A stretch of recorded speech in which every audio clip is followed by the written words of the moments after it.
Cool.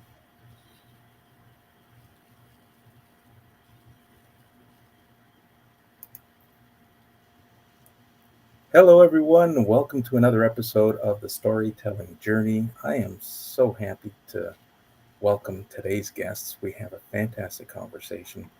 But before we introduce and bring our guests onto the stage, I want to say hello to everyone.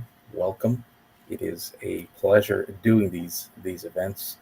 I want to also thank my co-host Jay for putting up with this Canadian gentleman. I'm going to call myself a gentleman today. Jay, welcome back. You had a little bit of a break. It's great to have you. Yeah, I'm glad to be back, and uh, you always downplay yourself, man. I think I think you've put in the hours already. I think you I think you've graduated from JV to varsity, brother. So you know, you've hosted several events, you've co-hosted other events, and your storytelling style. It you you listen and you give feedback. And really, that's part of the mark of a really good storyteller. People don't realize in order to be a good storyteller, you have to be a good listener. And I think you've got that trait almost innate in you. So that, I that just is want to give you, yeah, man. that is humbling. Thank you for sharing that. Yeah, We no hear a worries. little bit of an echo. Oh, If okay. someone has LinkedIn up and running, you may want to mute the tabs. Yep. So usually if you're on a restream or StreamYard or any other streaming platform, and you're on LinkedIn, um, you kind of need to, well, not kind of, you really need to mute the side of LinkedIn. It's always good to have up and open. You can ask Americo, because you see the comments on there as well, and you can actually comment on there um, live, right? So that's a good thing. It's just something I do usually, but in this instance, I'm not going to be able to. But anyway, that's the technical stuff behind the scenes. We really have a good show, I think, Miracle. We've got some good content to talk about, and we'll get to it in just a little bit. You go ahead and do the intros and throw it to whoever it is you want to. Fantastic. All right, so let's start. Give myself a little introduction. My name's Americo. For those who are new to the show, um, I'm I'm the one person who is leaning into be seen, be heard, and be remembered. I really enjoy live streaming. I kind of backed into this opportunity to help others, professionals, businesses, uh, create through storytelling, through social selling, help them bring their narrative and their legacy to live events. And it's been an absolute pleasure working with community members, helping them bring those stories to life. And to your point, we have a fantastic conversation lined up. Um, I will introduce you as my co host once again, the storytelling strategist, Jay Pasqua, author of The Rules of Engagement in Storytelling. So I take your feedback and your sentiment to heart because as a true storyteller and leader and coach in this subject matter, it means a lot to hear that coming from you. Our guest today is director of the McFadden Nature Center, a place that she holds close to her heart, but there's also a connection here. Jay also holds a close piece of his heart and his passion for uh, this facility and this I want to use ecosystem because it fits. Um, Schelly, Yeah. Yes, sir. welcome to the show. Why don't you introduce yourself? Tell us a little bit about who you are, and we'll get started. Yeah. Well, thank you for having me. This is my first official podcast, so I'm excited to learn how this all works. So thank you. Um,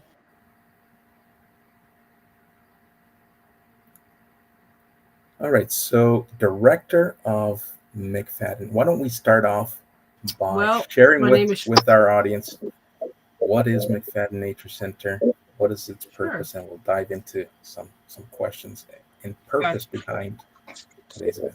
Go ahead. Well, McFadden Nature Center is 1,200 acres in the very southwest corner of Georgia, in Donaldsonville, Georgia. And it is going to be a nature center with an RV park, and it has a disc golf course and nature trails and golf carts that you can take on the nature trails. And it will have education programming, a lot of really good ways for people to get outside and enjoy themselves and have some peace and let nature be the therapy, if you will. Lots of choices, lots of options for them to spend their time, outdoors or indoors in the nature center, where there'll be exhibits and classrooms and things like that. So McFadden Nature Center is just one of many types of organizations that I've been part of bringing to life. I've been I was in charge of the Cook Museum of Natural Science in Decatur, Alabama. I also opened a nature center in Springdale, Arkansas for Arkansas Game and Fish Commission. I helped get the Perot Museum of Nature and Science in Dallas, Texas open. So I'm on about my fifth project now of kind of either starting from scratch or reinventing an organization to open in a new way. And That so this won't be the last in my career. So, but well, McFadden it's is a a rich, special place. it is a rich and deep rooted history where you've been, where you are, and you've made it clear just now you're not done yet. You're No, living with purpose and with intent, and this is what our show's all about: is helping raise awareness around people's intent and purpose, and letting them share that story with us. So, but thank you for kicking that off. You shared a little bit about McFadden Nature Center and its education. Let's talk and dive into that. The McFadden Nature Center brings a mission of environmental education and preservation. I'd love to hear more. I'm sorry. Can you say that louder? I didn't hear. Yeah, absolutely. The McFadden Nature Center brings its mission of environmental education and preservation to day-to-day life and operations. Yes. I remember the last time I did this, I must have been in elementary school taking these nature reserve trips, and you kind of Yes. forget it. Beyond your childhood, this is something that many people don't experience. But That's right. And I'd love to hear more. one of the things that's important in this type of work when you're creating an organization is that most, a large number of people and children don't have access to high quality nature. Um, and we all have access to nature in small ways, the spider that's in your garage, the bird that's on the fence, the blades of grass. And those are technically nature, but they're not high quality nature where there's a sense of awe, where you're like, wow, look at this beautiful place, and listen to all the birds and the wind in the trees, so that high quality nature element is unique, and not everybody has access to that, and we all need that more than we realize. And so when we're education and preservation, the first step would be to get people out into high quality nature and to go, this is high quality nature, and this is what we should be seeking to spend some time in for our own well-being, not just educationally, but emotionally and mentally. I would say that's one of the pillars of what we do and why we do it. is let's get everybody outside. Let's go. Let's have a moment out there and have some peace and quiet in a high quality environment. That is beautiful. Jay, this is close to you as well. Why don't you share your affiliation and assimilation to the McFadden Nature Center? Right, absolutely. So, you know, I do, Schelly's actually been very gracious. She has her own studio right now, and she's actually moving on to another project. And so I applaud her for that. And at the core, really, of what she's doing in this work, in this line of work, is free choice learning. And that's something that she really imparted upon me. I had no idea that that type of system existed. It sounds almost too simplistic, just by how it's worded, but it really isn't. There's layers to it, but ultimately at the core of it, it's we all have spoken about the school system and how some school systems, and the one that's predominant across America, really isn't effectuating any sort of really good impact on our kids. And so there's something else out there that exists. There's several different types of systems out there that exist. I was part of one of those alternative systems. Not that many people talk about it these days, but it's vocational schools. I wasn't that college kid track guy that said, hey, yeah, I think I want to do more years in school. Nope.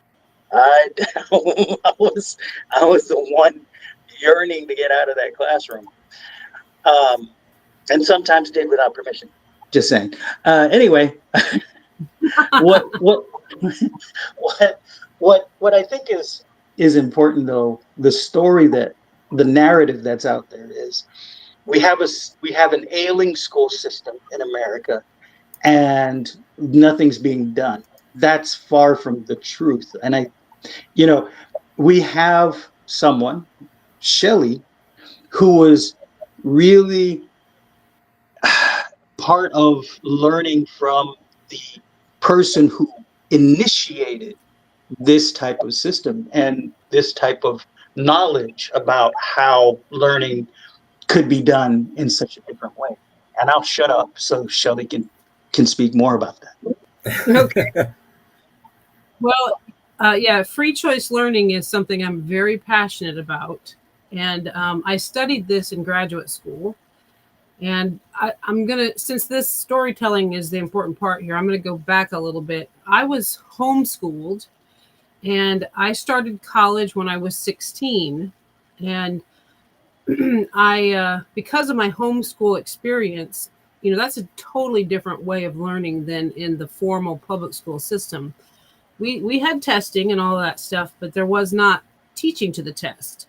There was teaching and things that I was interested in that I did. And then there was a test, and, it was like, okay, well, yep, you passed that one with flying colors. My mother never taught us to a test. We just learned, and then there was a test at the end of the year, multiple tests, and then that was it. But that homeschooling part really set the tone for what I believe is the best way for human beings to learn, and that's through free choice.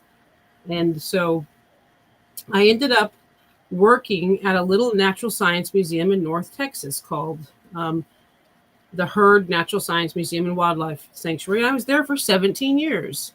And I started there as a weekend receptionist, just answering the phones, putting the flag up and down, selling little things in the gift shop, giving people directions about the trails. And I moved from that entry-level position to multiple different positions with the organization over the years. And when I left there, I was the education director when I left.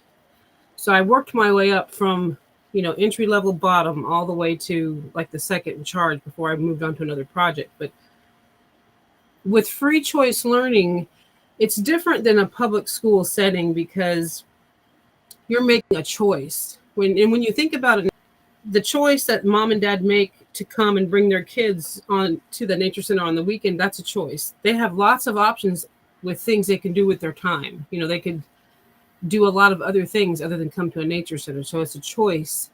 When teachers choose to bring their students to a nature center, they chose this experience of their own, typically their own free will. But really, when you have an individual that comes to a nature center, they've come because they wanted to come and they wanted to learn. So let's talk and dive a little bit deeper. So when it comes to the learning, when we go back to the foundation, we have the freedom to choose what we do and what we learn. The learning is so powerful. It's more powerful than anything, any kind of learning in a classroom is free choice learning, because it's a hybrid with experiential learning. You're probably touching something, smelling something, walking on a trail, part of a program where you get to have an experience, not just so.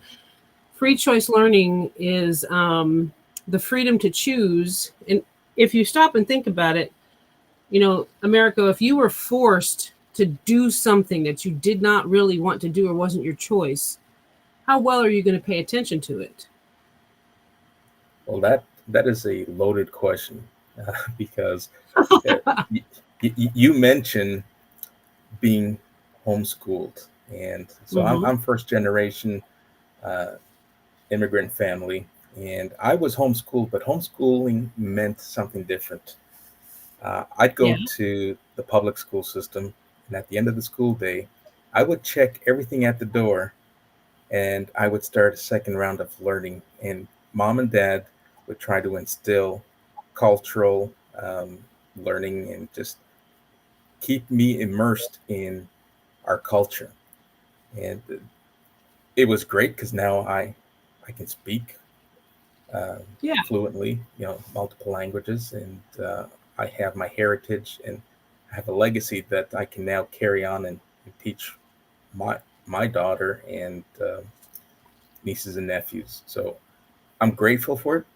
But to answer your question, learning something that is being forced on you, that's a position that a lot of people feel uncomfortable with. It is. And you're probably not going to remember what it is you're supposed to be learning, and you're not going to engage with that content in any kind of meaningful way because it was forced on you. And the definition of free choice learning is learning that occurs voluntarily and it's driven by the learner's interest outside of formal settings. And that includes museums, nature centers, even watching a documentary or something that you're interested in. If we compare that to formal learning, this is structured learning that takes place in an institutional setting like a school, a college, or a university. And it follows a curriculum, and it's typically led by an educator that's either giving you a lecture or a lesson plan. And when we just look at those two definitions right there, it's very different. So in graduate school, I studied under Dr. John Falk, who is at Oregon State University. And I wouldn't say that he figured out how to observe this learning system. And he has researched it, has studied it for many years. And all he's done, really, in my opinion, is he's been very good at making observations about human nature and why we are motivated to learn the way we learn. And he's been able to put that into a very, very clear system that allows us to observe this ourselves and go, oh yeah, okay, I understand this. But it also allows us as free choice educators to document and create some quantitative data out of it rather than just all qualitative, just all, anecdotal stories. When I heard him speak for the first time in my career, I had already been working at the Heard Natural Science Museum for 12 years already. And I kept telling myself, well, one of these days I'm going to have to get a club. One of these days I'm going to have to go do something like that's legitimate. And then I went and I heard Dr. Falk speak at a conference for environmental educators. And here he was talking about what free choice learning was and what it means to educate people when they come to a nature center or when they come to a museum. And it was all the lights going on at once, and me going, oh wow, you mean this is a legitimate job? This is something I could do as a career? And I was blown away by that thought, and I immediately started taking all the steps I needed to take to go to graduate school and study under Dr. Falk. That's how motivated I was to get that information, because it was real to me. It was like, this is how people really learn. And one of his very first papers that he wrote is called the 95% solution. Anybody can find it. If you type it in Google search, the 95% solution, Dr. Falk, it'll come up. One of the most compelling pieces of data in that paper, though, is that he has a little graphic in there that basically shows, like, if a human being lives to be 70 years old, and we spend 5% of our lives, if we live to be 70, in formal education. That means K through high school, and if you get to go to college. We spend 5% of our life in a formal education situation. The rest of our lives, 95% of our lives, is us learning the way humans learn, by free choice. We either are choosing to learn because we're interested in it. We want to learn to crochet, or we love to bird watch, or we want to watercolor, or we want to get a promotion at work. So we're making a choice to get some sort of other training. And then that's 95% of your life. So he focuses on science education in this paper, where he talks about that if we're in school 5% of our life, and 95% of our life is all our own free choice, where do we learn our science from? Well, that 5% that we spend in school, you get like barely a little dropper full of science, unless you go to school and get a science degree like I did. So my undergrad's in biology and education.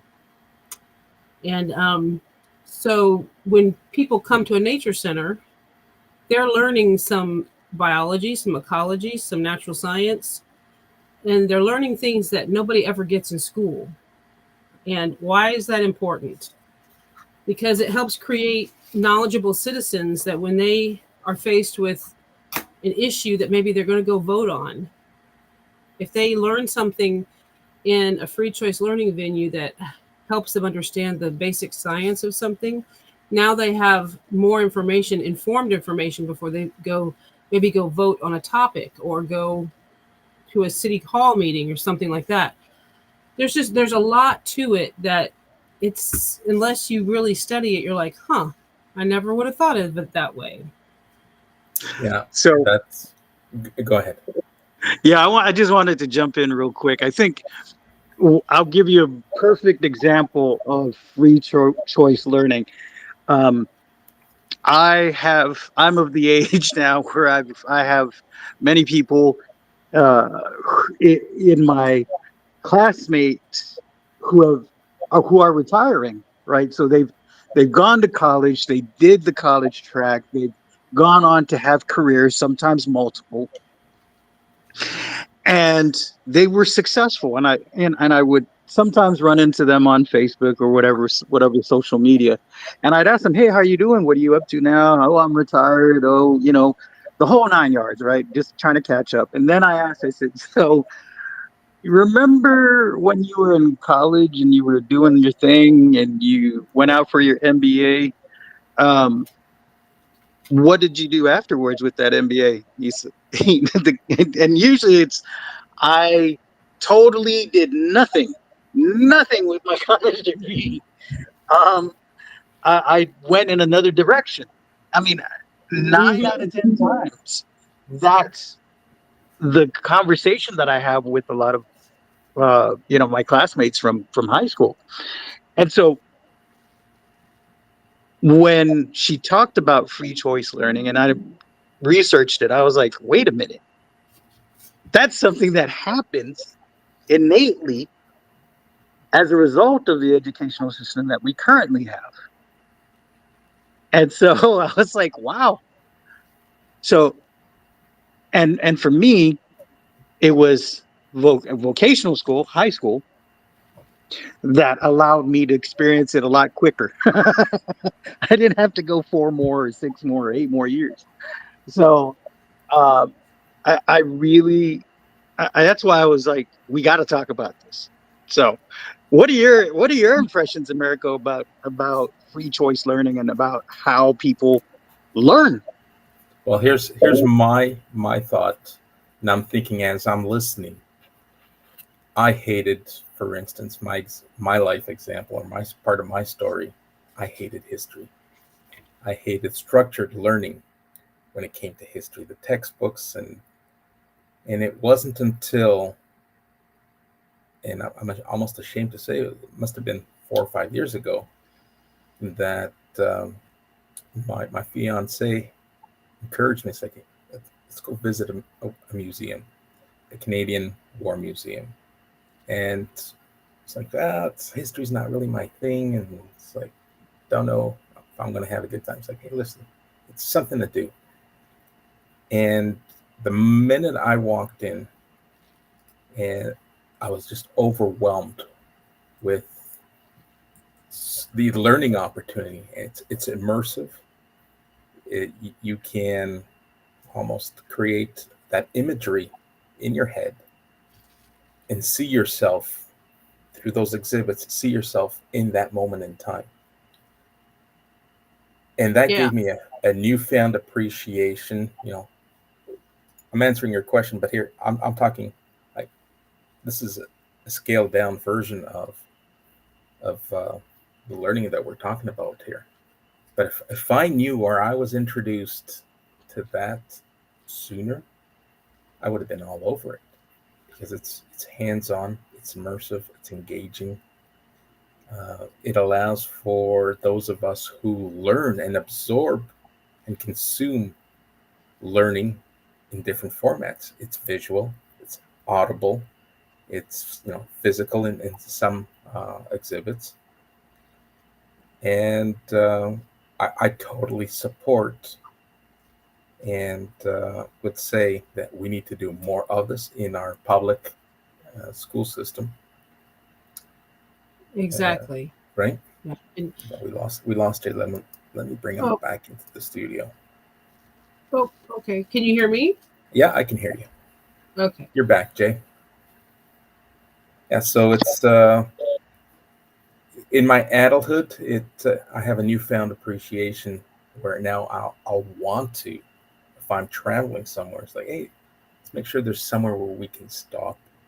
Yeah, and exactly. Learn something and make this an experience, because we might not have that opportunity. And here you are building a program through this project that allows people to do that.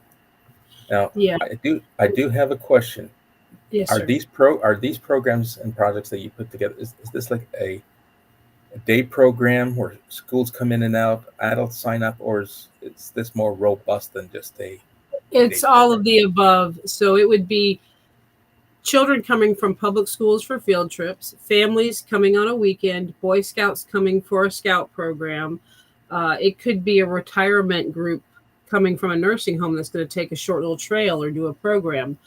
It could be adult workshops. It could be a birthday party. It could be, there's a million ways this could look. And that's what's wonderful about nature centers and museums. If they're built right and they have the right staffing, then the program possibilities are endless. You could do a dark sky program where you're teaching about the stars. You can do a tree trail walk. You can do water quality programming with school kids so that they can learn about, what's in the water and why do we care? Why is it important? You can teach about the geology of an area, erosion, deposition, all of the geology terms that teachers sometimes struggle for their kids to understand. You give them something hands-on to do, and then they get it.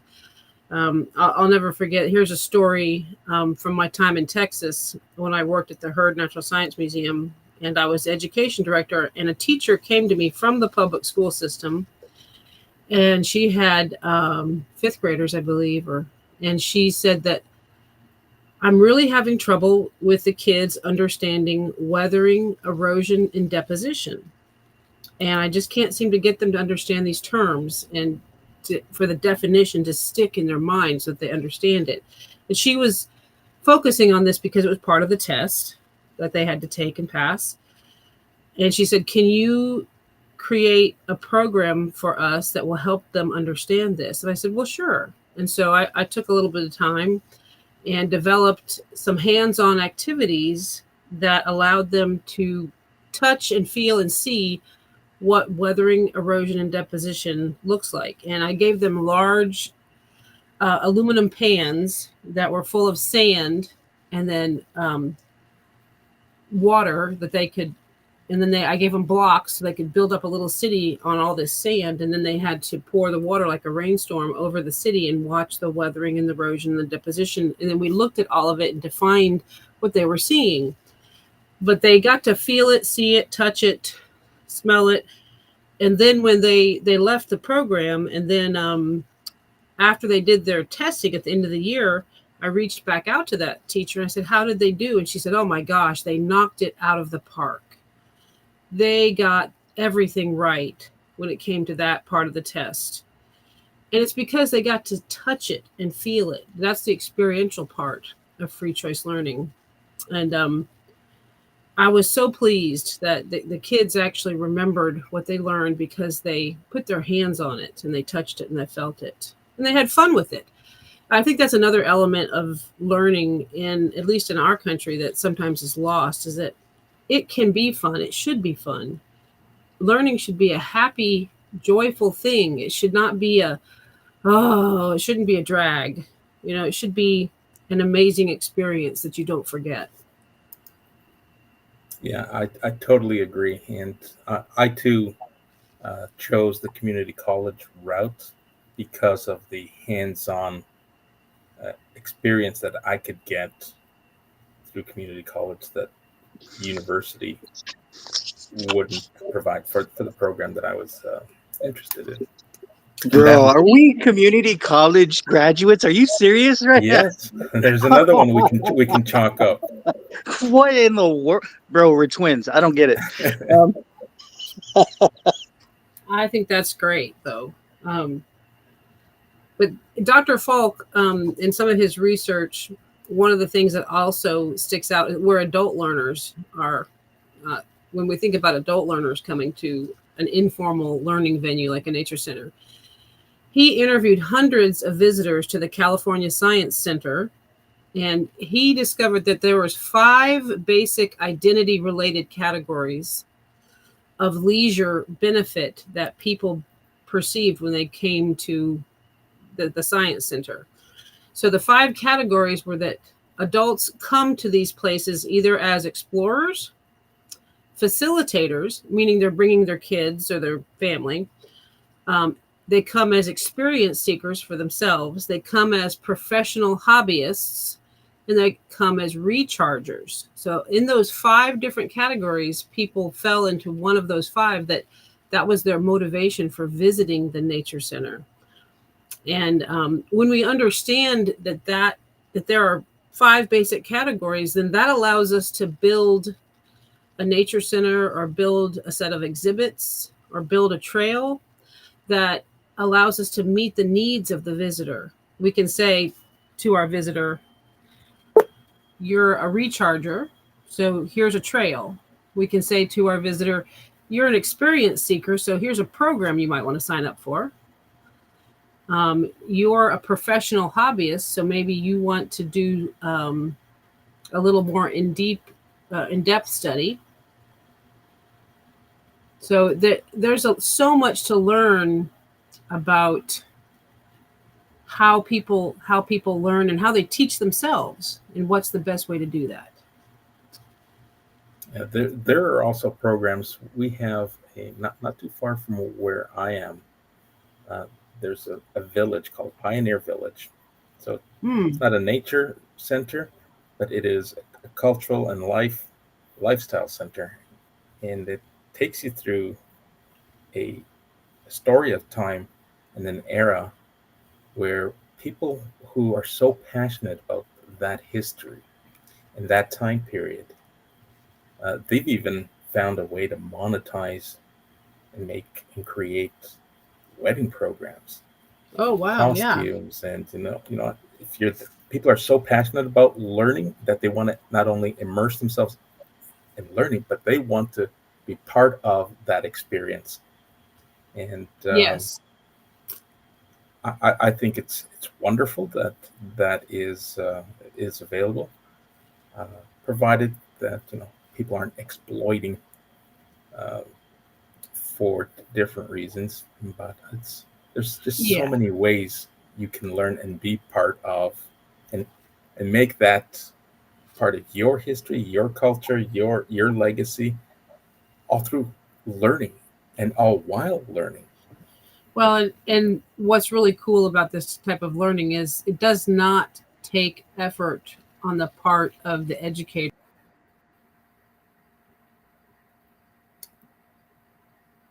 All you're doing is lighting a fire, and they run with it. They teach themselves. With my degree in microbiology, and I just look at them and go, "What?" And they would say, "Well, you were my nature school teacher when I came to the nature center." And I'm like, "Well, yeah, I remember you." And then I feel old, but I also feel very excited that I was part of a journey for them that brought them to not just loving the outdoors and loving nature and the environment, but to go and study it deeper. And for that young lady, it was a free choice because she's like, I want to learn more about this. And so going to college was different for her. And that's the other thing about free choice learning that I think is an unexplored benefit is that if a child or a person discovers something that they just absolutely love, they're passionate about it, like you described, they're deeply involved in this topic, then going to a higher education level for that does not seem like a burden to them. It's exciting to them because they want to learn it, and that's becomes a free choice. Whereas if you're going to college just because you feel like you have to, where's the motivation in that? Yeah, I totally agree. Now, you touched on something, and it lines well with the question that I had queued up for you. How do we spark curiosity in the younger generations when it comes to learning and connecting with nature? Well, I think it's about joy. Honestly, I think if you were to have two different educators, you're going on a nature trail, and you've got one teacher or one trail guide who's just over the top happy to be out there and take you and teach you. And you've got another one that's maybe like, I got to hurry up and get this done. I got to go somewhere and be somewhere. I think sparking what we're talking about here sometimes comes down to the teacher or the person that's leading this effort. Do they have joy? Are they happy? Are they excited? Are they pleased that you're there? And nothing is better for getting people excited and comfortable. And if you are curious and you are excited to show them things, they will be curious and they will be excited to show someone something. One of the things I always do at the ends of my programs that I build is I try and find something that I can leave with that student or with that group of people that will help them know that they can teach somebody else. And for example, so the ruby-throated hummingbird, the male, he weighs like 2.5 grams or like less than 5 grams. And and I can't say that a modern penny, but pennies that we've all have grown up with, pennies have changed over the years. Pennies used to be mostly copper, and now they're zinc with a copper coating. So they have different weights. So in order to do this little activity with kids, you kind of have to find pennies that are heavier, the little older pennies. But if you give a child a penny and you have them hold it in their hand, and you tell them that a ruby-throated hummingbird weighs less than this penny, yet it has the ability to migrate 500 miles across the Gulf of Mexico to another country. It has the ability to flap its wings 80 times a second. And then you tell them, now you have a penny, and now you can go teach someone else about the ruby-throated hummingbird. So if you instill in the people that you're teaching through these venues that they can share, they can have joy and be excited and teach someone else, they will. You're empowering them. So Very, that very good point. would be my answer to that, is give them the tools to carry that joy forward. Yeah, I would say not only give them the tools, I completely agree. You talked about make it fun and enjoyable. But when a child learns something and they're excited to share that with them, Yep. take that minute or however long and listen to them. Yes. Because that will mean so much to them. Because if you just turn a blind eye or shun them away, right, yeah, and express that you're not really interested in that subject matter, then they will think it's like, all right, this isn't important to mom, dad, or whoever it is. Yeah. So, well, and there's another element to free choice learning that I feel is really important, and involves another story. But because I was homeschooled and I started college when I was 16, everybody goes, oh, you must have been really smart. And I have to tell people, no, I was not smart. I just was given different opportunities than other kids. And because I was given different opportunities, I was able to follow the things I was interested in. And one of the things I was desperately interested in was being an astronaut. And I dreamt of that for years. And so when I was 16 and I'm in college and I'm working a part-time job, I decided to save my money and to figure out I was going to get myself to Space Academy in Huntsville, Alabama. I was going to go to space camp. And you know why I decided I wanted to do that? I decided to do that because I thought I wasn't smart enough to study science in college. I thought that I couldn't do that. But then I realized, but you know what? You can go to this program and you pay them to go to the program. And so they have to take you whether you're smart or not. And so I did.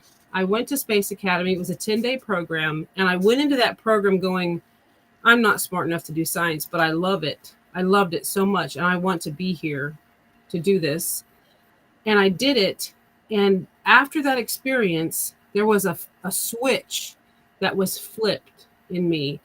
And how it happened was the leaders of the teachers for Space Academy, they give you assignments throughout the whole program, and you're supposed to read those things. And I was a voracious reader.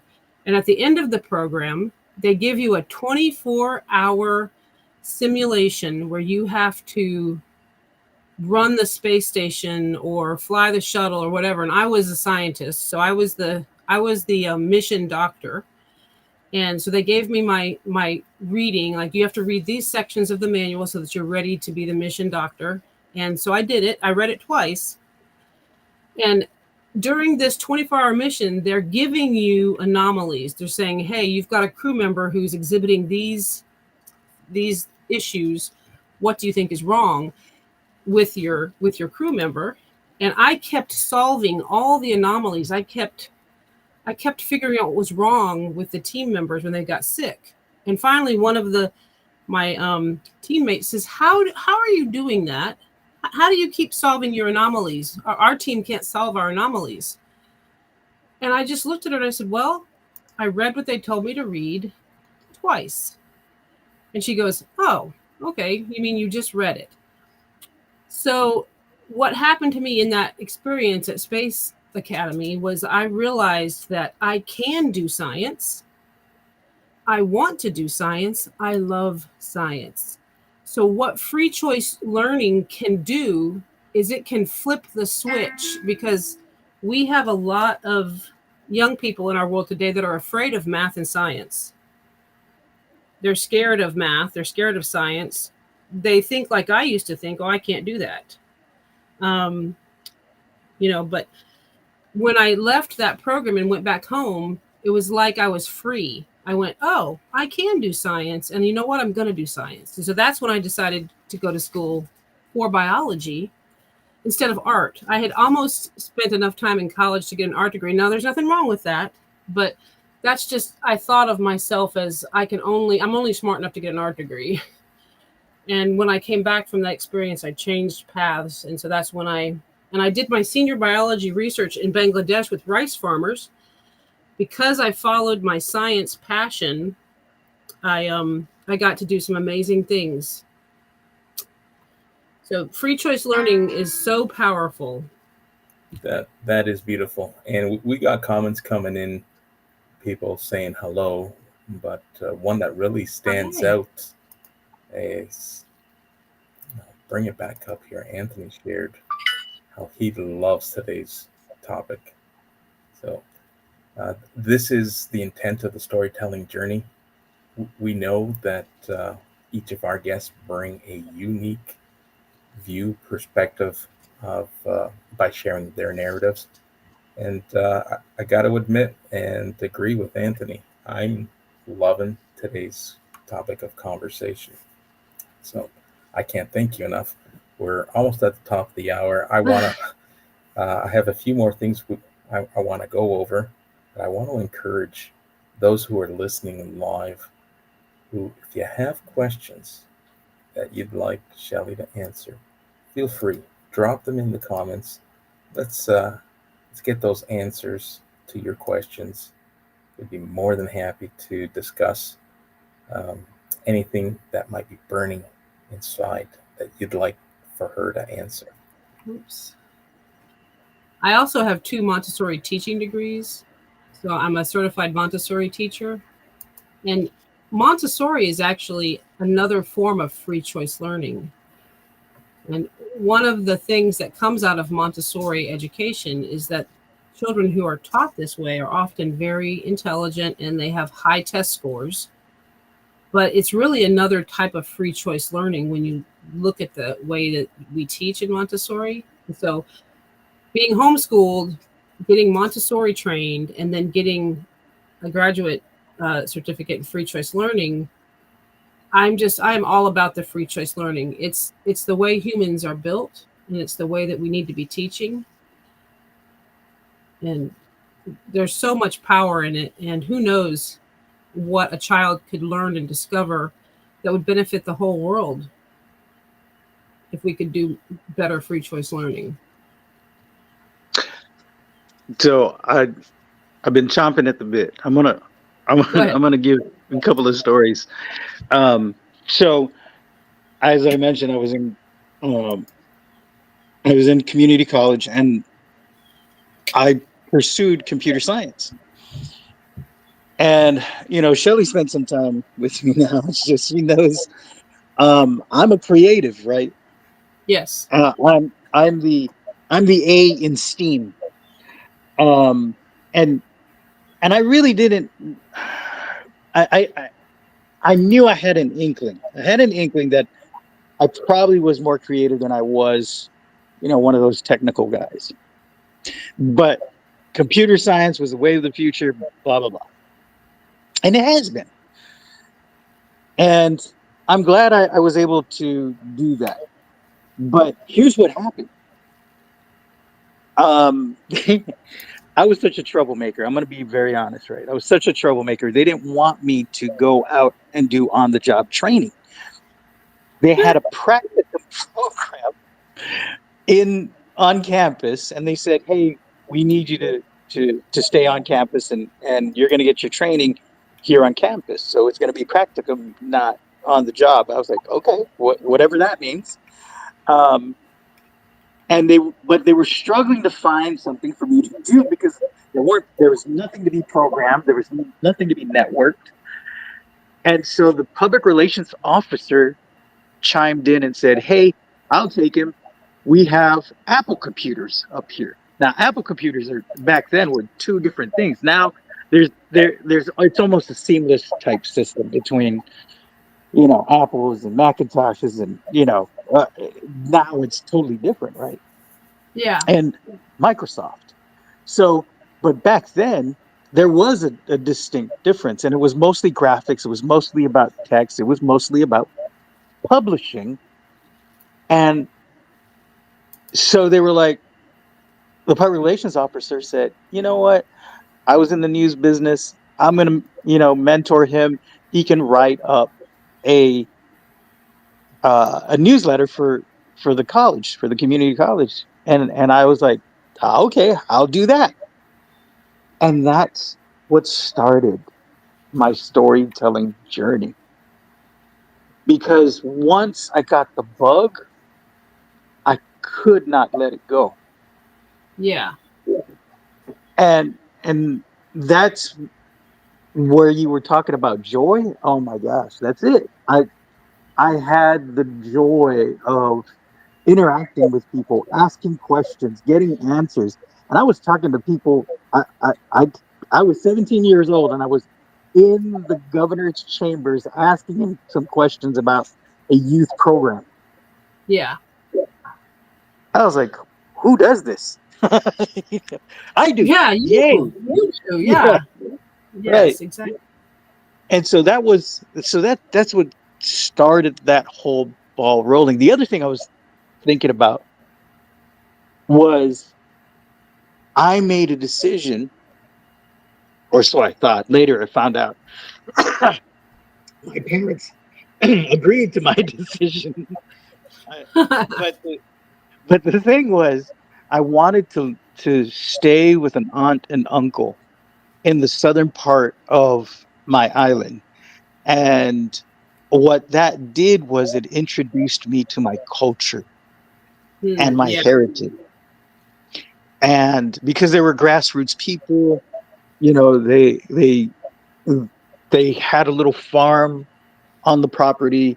We had pigs, chickens. You know, we raised animals, things like that. And we, my my goodness, the community, if they needed something from my uncle, they would trade.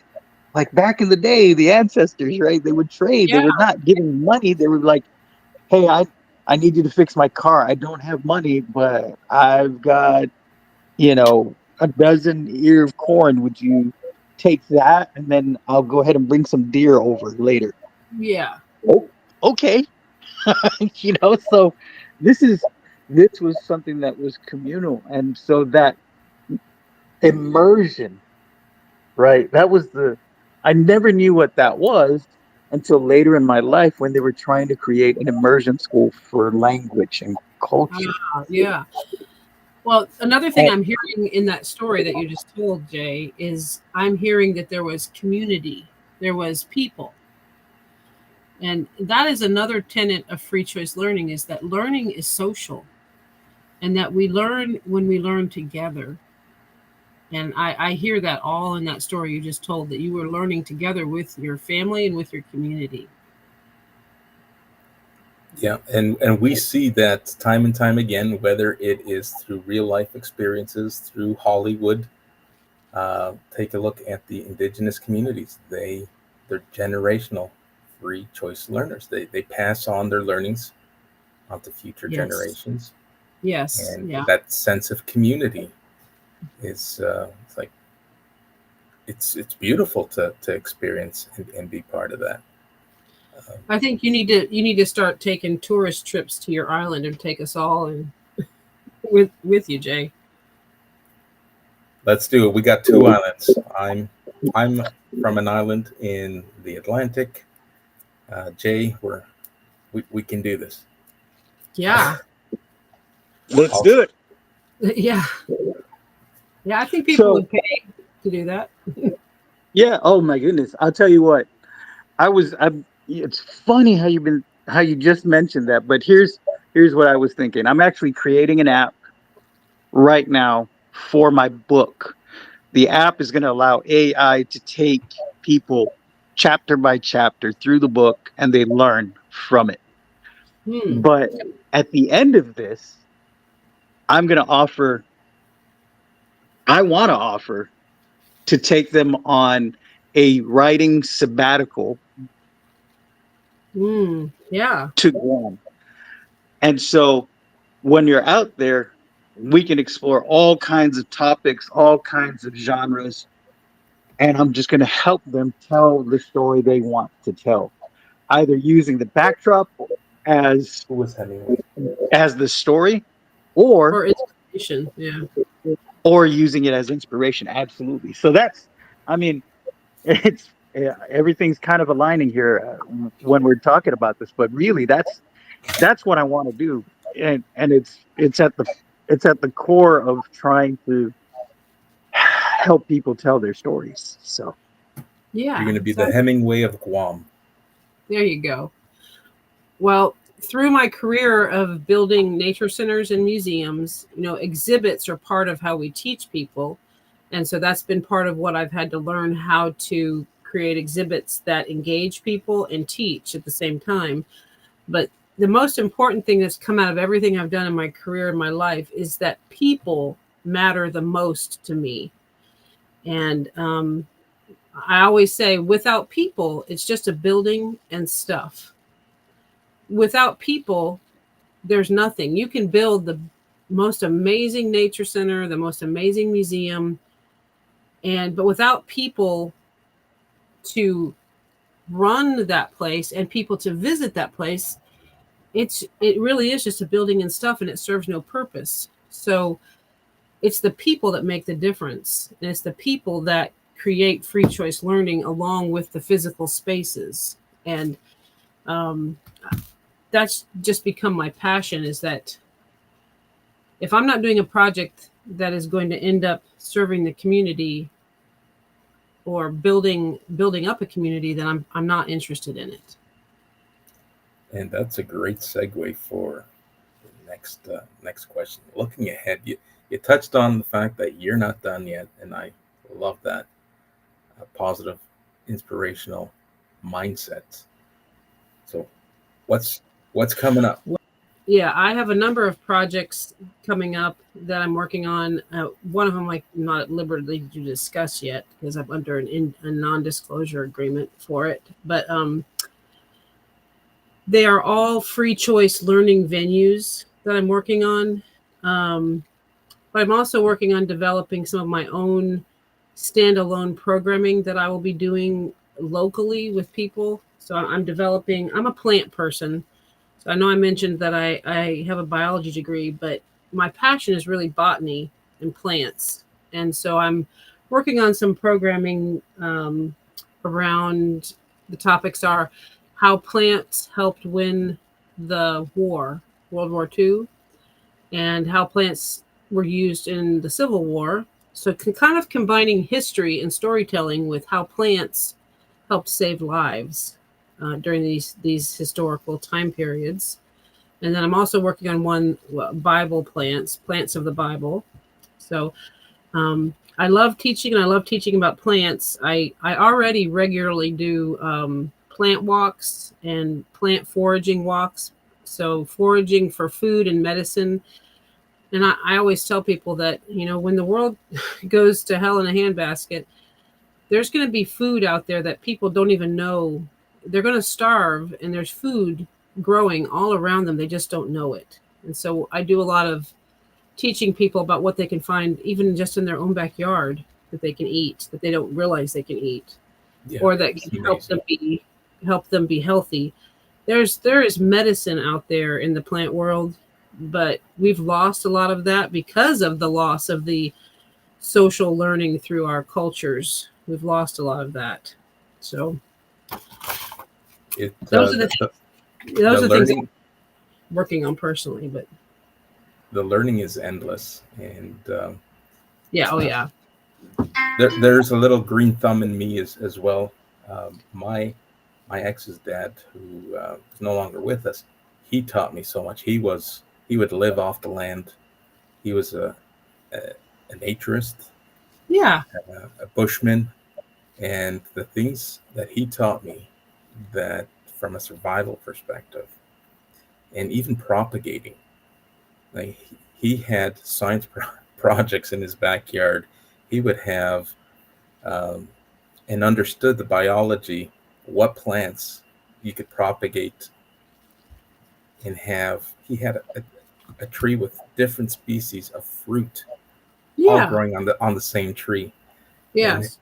I tell you, I learned so much from this man, and it's beautiful, and at the same time, it's a shame that we've kind of neglected and put that to the side, because you're right. There's just so much that we could live off and sustain ourselves, but we've kind of forgotten or we've chosen to Yeah. forget it. Well, And things get so convenient that it's just easy. Like, I don't need to know that. Well, maybe you do. yeah. All right. Yeah, So I want to kind of chime in on the plant thing here. So my grandmother, so we have medicinal plants on the island, and we had medicine men and women, and so they were herbalists basically, right? So they would forage and look for these plants. They were also into spirituality, and they combined the two sometimes.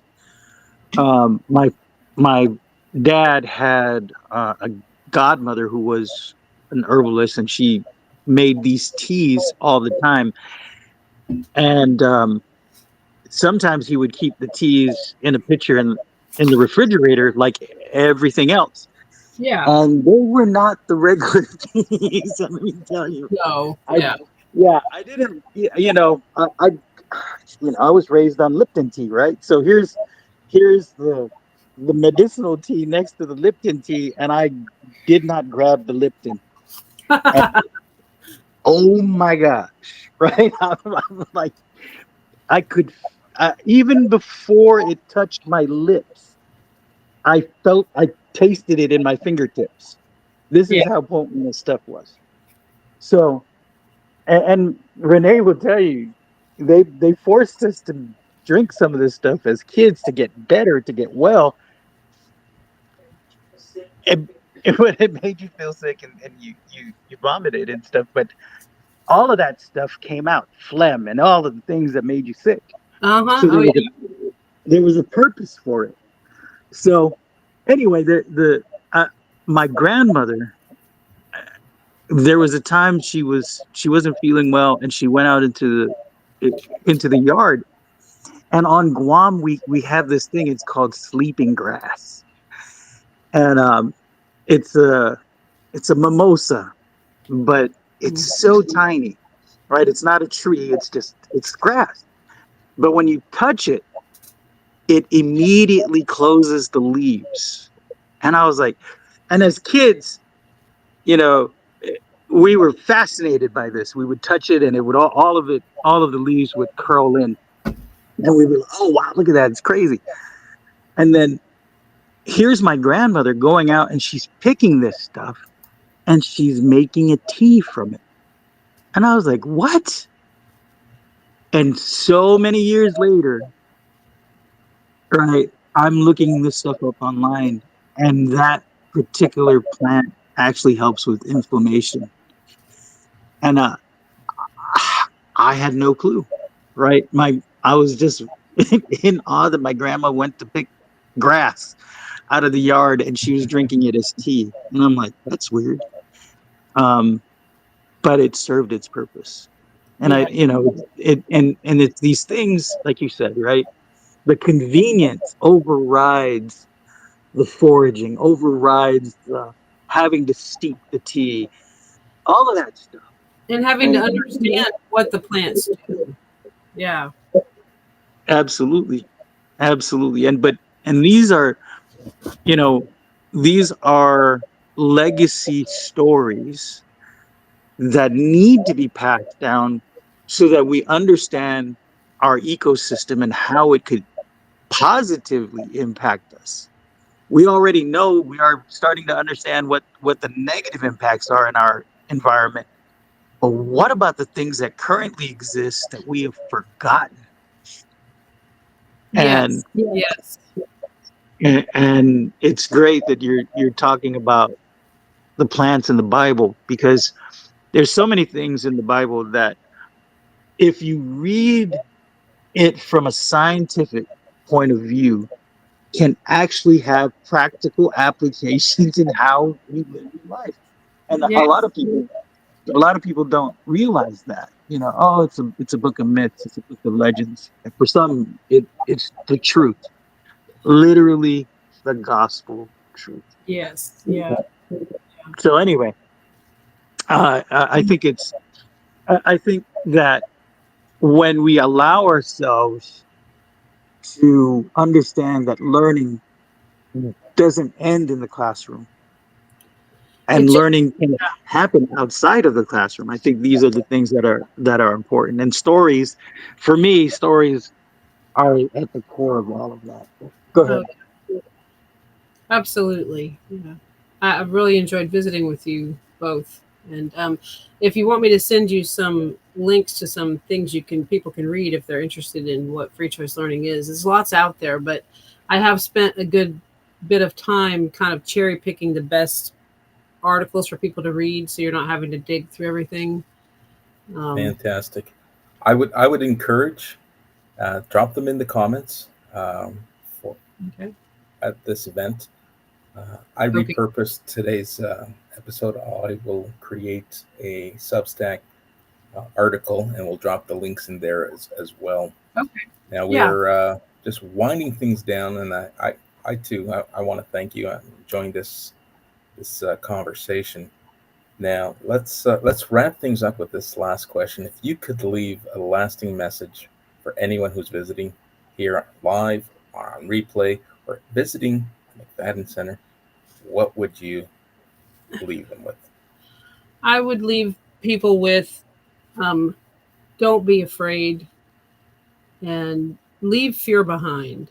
And if you're interested in something, go research it, go find out about it, and don't think that you can't learn it. You can learn it, and there's lots of people out there who would love to partner with you. If you're into bird watching, there's somebody out there who's probably into it, and you can go bird watching with them or kayaking or whatever. Fear stops a lot of people from doing things like, well, I'm not smart enough for that.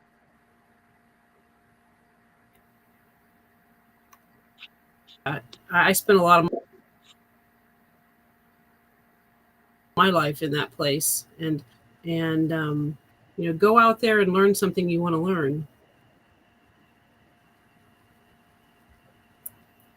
That is a beautiful message. Learn something that you want to learn. Don't let those thoughts or demons or whatever you want to call them rent space in your head. Right. I totally agree. I totally embrace um, that ideology as well. It's a great way to end what was a wonderful conversation, to bring your overlay and have you share with our community. How can people get a hold of you or follow your life's journey? Well, you can find me on LinkedIn and on Facebook, but I can give you my email. I mean, that's people can email me anytime. It's Schelly, Schelly, at corrystudios.com. There you have it, folks. Jay, thank you for suggesting and bringing Schelly on. It was an absolute pleasure. There's beautiful things that have happened, beautiful things that are happening, and beautiful things that are yet to happen. And Yes. I'll be sure to follow you and your journey. And we're now connected, so I'm looking forward Yes. to learning from you. And you've inspired me to want to go out and be a continuous lifelong learner. And there's just so many different ways of doing it other than textbook and through tech. And Yep. it's by showing up and immerse yourself in the environment in which you want to be part of and want to learn more about. Yes. Yes. Thank you guys. I really have enjoyed it a lot. It Thank was you. a delight. Thank you. I'm going to close the room, and for anyone who's catching this on replay, feel free drop questions. I'm always engaging and participating in events, not only live but after on the replays. So for me, I want to thank everyone. Have a great rest of your day wherever your day finds you. Jay, thank you once again. And Schelly, can't thank you enough. It's been a great conversation. All right. Thank you, guys. We'll talk to you guys later. All right. All right. Bye Bye-bye. for now.